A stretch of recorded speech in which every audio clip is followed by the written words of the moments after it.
Welcome to YoYo TV. Kolkata RG Kar medical college ఆసుపత్రి ఘటన ఇంకా కోర్టులోనే ఉంది. ఓవైపు డాక్టర్లు, సాధారణ ప్రజలు ఆందోళన, నిరసన కార్యక్రమాలు కొనసాగిస్తున్నారు.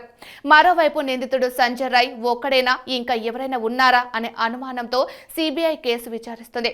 నిందితుడితో పాటు సిబిఐ అదుపులో 4 అనుమానితులు ఉన్నట్లు సమాచారం. ఇప్పటికే Sanjay Roy lie detector test చేసినట్లు తెలుస్తోంది. మిగతా వారికి కూడా ఈ టెస్ట్ చేయాలని సిబిఐ అధికారులు భావిస్తున్నారు. ఇదిలా ఉంటే అతడి తరపున కోర్టులో ఓ మహిళా న్యాయవాది వాదిస్తుంది. ఈ కేసు సంచలనంగా మారటంతో అతడి తరపున వాదించేందుకు పలువురు న్యాయవాదులు ముందుకు రాకపోవడంతో సీల్దా కోర్టులో ప్రాక్టీస్ చేస్తున్న న్యాయవాది మరియు స్టేట్ లీగల్ సర్వీసెస్ అథారిటీ సభ్యురాలు కవితా సర్కార్ సంజయ్ రాయ్ తరపున కోర్టులో వాదించేందుకు నియమించబడ్డారు. ఎంతటి నేరానికి పాల్పడిన నిందితుడికైనా అతడి తరపున వాదించేందుకు ఓ లాయర్ ఖచ్చితంగా ఉండాలి. ఇది మన న్యాయ వ్యవస్థలో కీలక అంశం.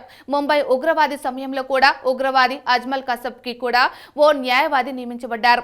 భారత రాజ్యాంగంలోని ఆర్టికల్ 39A ప్రకారం సమాన న్యాయం మరియు ఉచిత న్యాయ సహాయం అందిస్తోంది. లింగం, జాతి మరియు మతం వంటి ఎటువంటి వివక్ష లేకుండా చట్టపరమైన ప్రక్రియకు పౌరుడు ఉచిత ప్రాప్యతను కలిగించి ఉండే హక్కును కల్పిస్తోంది.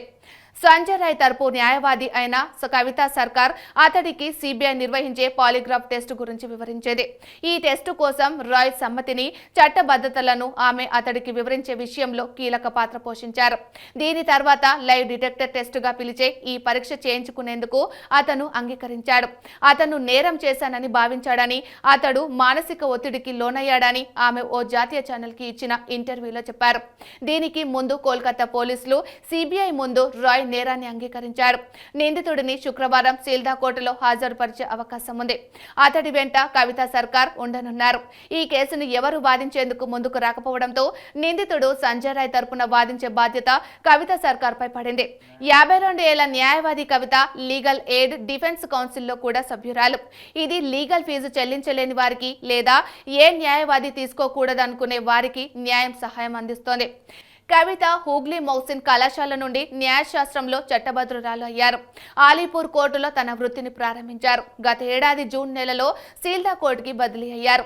ఈమెకు న్యాయవాది వృత్తిలో 25 ఏళ్ల అనుభవం ఉంది.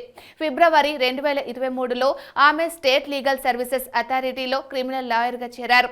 తాజాగా నిందితుడు సంజయ్ రాయ్ తరపున వాదిస్తుండటంతో లైమ్ లైట్ లోకి వచ్చారు. అయితే కవిత మాత్రం ఉరిశిక్ష విధించాలనే డిమాండ్కి తాను వ్యక్తిగతంగా మద్దతు ఇవ్వనని ఆమె ఇంటర్వ్యూలో చెప్పారు.